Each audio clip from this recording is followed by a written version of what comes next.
Jake Paul, the problem child, just defeated Julio Chavez Jr., but we've got an even bigger problem on our hands, and that is the fact that he is now being ranked in the top 15 by the WBA. Welcome back, guys, to Fog Wrestling, but for today's video, you can call us Fog Boxing, because we're going to unbox the Jake Paul situation right here, right now. Normally, when we talk about a Paul brother, we're normally talking about Logan, considering he is the guy in WWE and he's main eventing big shows, teaming with Big Match John. He's on WrestleMania. He's got his prime bottle at ringside. But today, we're talking about the other one. We're talking about Jake Paul, because he's somehow got himself into number 14.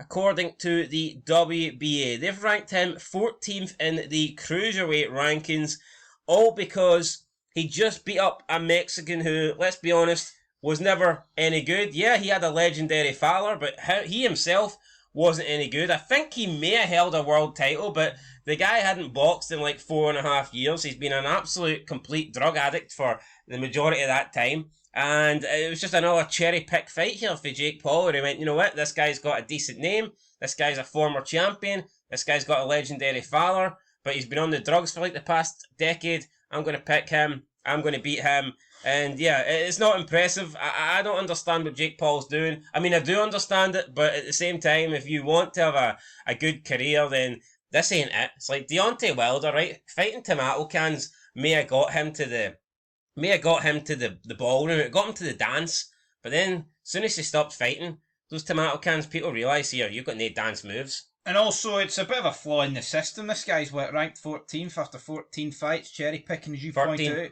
13 fights, right? That's what I said. Anyway, 14, you said. I said he's ranked 14, but he had 13 fights. You said he's ranked 14 after 14 fights. We can go back and listen if you want. Shite jobby, but I'll tell you one thing, right? Why wouldn't everyone just do this tactic? Why can't everybody just cherry pick and win 12 out of 13 fights and get ranked 14th? I'll tell you why he's been ranked 14th. It's preferential treatment. It's because of who he is and what he is and who he's beat. Oh, he beat the almighty Mike Tyson. Aye, 50s. Has anyone seen the amount of memes with Mike Tyson, by the way?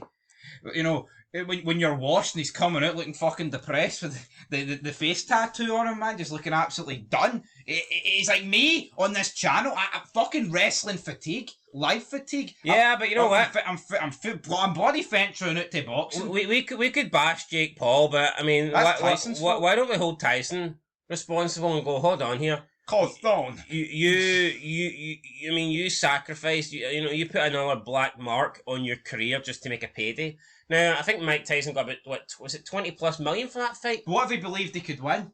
He didn't, though. No one with a brain. Anyone who thought Mike Tyson was going to beat Jake Paul knows fuck all about it. He had a leg injury, not even boxing. What if he didn't have the leg injury? Could he have won? No, I can barely fucking walk. Barely move. He's slow. Hasn't fought in about 20 years. He was never going to win. Oh, he had that fight against the other guy. What's his name? What's that guy he fought a couple of years ago? Exhibition. In the triangle ring? No. Vander Holyfield? No. He was another boxer though. Aye, no shit. Roy Jones Jr. That's what say him. You know, it's like that was an amateur. That was just two old guys sticking on the gloves pretending. That was shadow boxing. That wasn't a real fight. Anyway, Jake Paul's not had many real fights in his career, but boxing's become a parody of what it was, man. It fucking has. It's a shit show. He's had 13 fights, not 14, 70 rounds in there, 58% knockout ratio. He's ranked number 8 out of Americans in the cruiserweight division, and he's ranked 71st out of all the cruiserweights according to BoxRec, which is a pretty reputable source. So they are pretty decent when it comes to their rankings. I think he's ranked number 8 in America in the cruiserweights because there's just not that many good American cruiserweights. The key thing for me is, of everyone he's fought, where do they rank? Who's the highest person he's fought? Well, was it Tommy Fury? Probably. Well, I don't know where he is, but we'll get into that in a minute. So here are the WBA cruiserweight rankings. You've got the WBA Super World Champion Gilberto Zurdo Ramirez. He's 48-1. So this guy's won 48 fights, had 1 defeat. This is a problem for me. Let's just call it fucking out. See, boxing, it is piss. You want to know why? These rock stars, you've got guys coming in first, third and fourth, and they don't even have a fucking picture. How am I supposed to get invested to any of these fights? Oh, they're that good. They don't even have a picture on the official fucking ranking list. Box Live. Number Box one shite. doesn't even have a TBA. He's TBA. He's faking. Alright, so that guy, he won a lot in 2000 WCW. Number 2, he's unbeaten. Mosquia. Number 3, Perez. I mean, there's 2 Perez's in the. Do any of these names mean anything to you though? I think I know this Perez guy. I'm pretty sure. I think yeah. I think he fought. I think he may have fought. That guy. Luis Ortiz, but I mean, I could be wrong. I'm just going down here, and yeah, none of these names, none of them really, honestly, none of them stand out to me. But you got Jake Paul there in 14th spot with his 12 wins and 1 defeat. But the problem is, these people that are higher than Jake Paul, I mean, they've probably got wins against decent opposition. Credible opponents. Jake Paul's wins come against absolutely nobody. But look, I'll be honest, Cruiserweight division is fucking garbage. It's always been probably the shittest division in boxing. The reason for that being is, if you're in the Cruiserweight division, you may as well just try and beef up and get into the heavyweights, because that's the real deal. That's the division that matters. No, people that are good cruiserweights normally do move up to heavyweight. Look at David Hay, Evander Holyfield. If you're a good cruiserweight, then you normally do move up. So I don't even. To me, the cruiserweight rankings don't really mean shit. But if we have a look at let's have a look at the heavyweight WBA rankings then. Hopefully we know more of these guys, huh? Aye, we'll have a look at that if we can find them. If we can find them, come on, guys, come on. This is Box Live. I'm expecting big stuff here for the heavyweight rankings here. Right, just in comparison. Alexander Usyk, boring bastard. So here is. Let's have a look at the WBA rankings in the heavyweight division, just to try and get like a comparison here. So you've got number 1 Michael Hunter, number 2 Moses Atama, 3 you got Jared Miller, 4 Lenier Piero, 5 Martin Bercoli, 6 Felipe Hergovich. I'm going to go down and... I mean, what I will say, in defense of Jake Paul, these rankings from the WBA are fucking abysmal. No, they are abysmal, and but at least with the heavyweight division, there's recognisable names, isn't there? There's guys that stand Anthony Joshua's not ranked in the top 15 by the WBA. I don't see how that's acceptable. Now, if you look at the WBC, he's ranked number 2. In the IBF, he's ranked number 5. WBA. And in the WBO, he's ranked number 6. But for some reason, in the WBA, he's not ranked in the top 15.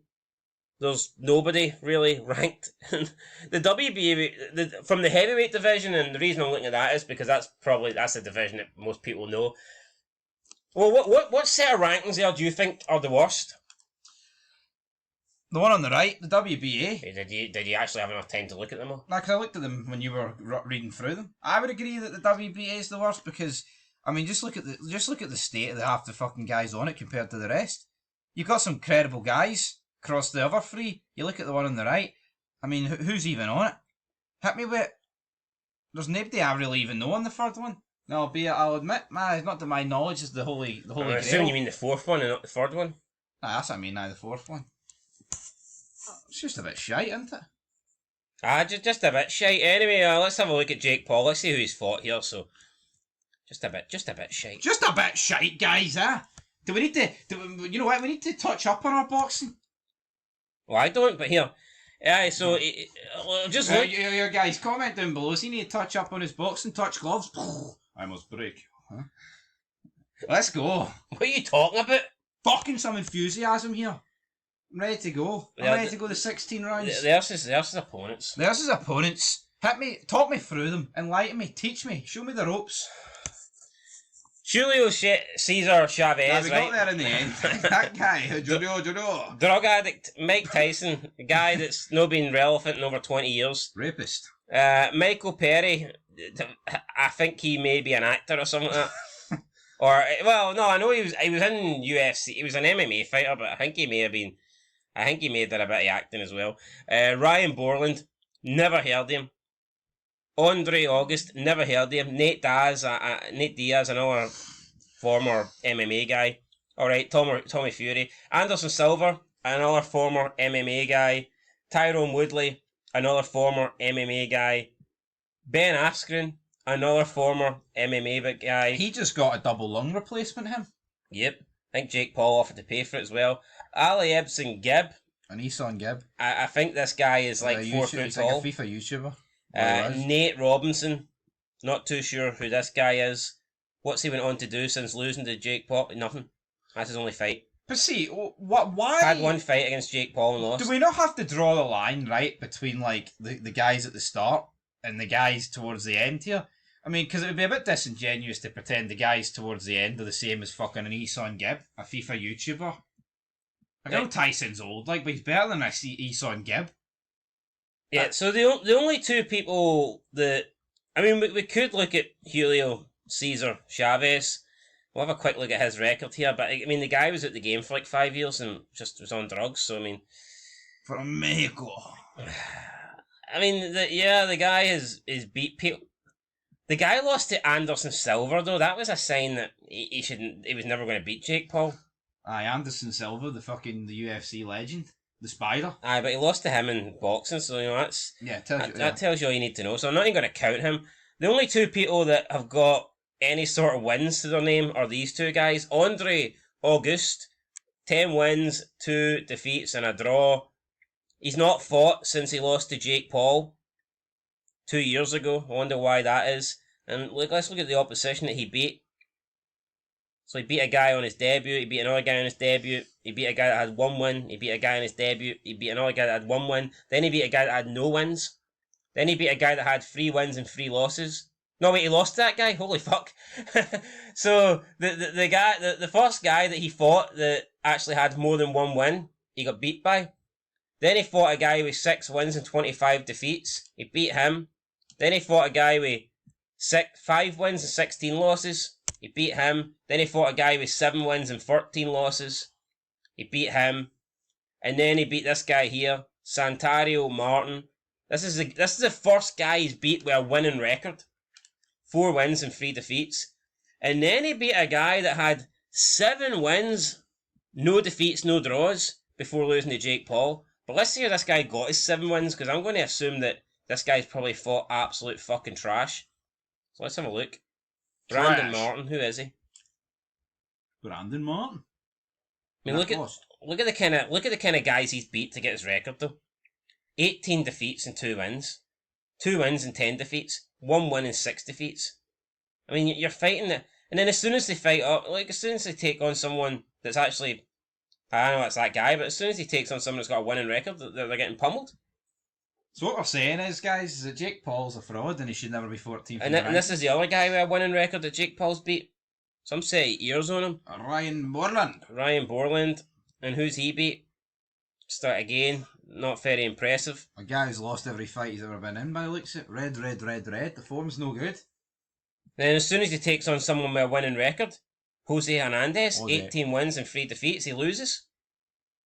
So it seems like the two almost credible names, I say, well, credible names isn't the right way to put it, but the 2 guys with almost credible records that Jake Paul has defeated, it turns out they only got their credible records by beating bums, so therefore that makes their records non-credible. But what I think is incredible is the fact that the WBF ranked Jake Paul number 14. But what I would say is, looking at their heavyweight rankings, they're pretty shit, so I mean, they don't have Joshua in the top 15. How's that even possible? Yeah, it's like, how's Joshua not in the top 15 of the heavyweights, but Jake Paul's in the top 14 of the cruiserweights? Doesn't make much sense to me. Doesn't make any sense to me. Anyway, guys, Jake Paul's called out Joshua. I think that would be a funeral if it happens, but it won't happen. He's not that daft. He's not that brave. I don't think there's not enough money to offer him to do it, but anyway, we'll wait and see. Let us know what you guys think down below. Does Jake Paul deserve his ranking? Probably not. Till next time, peace.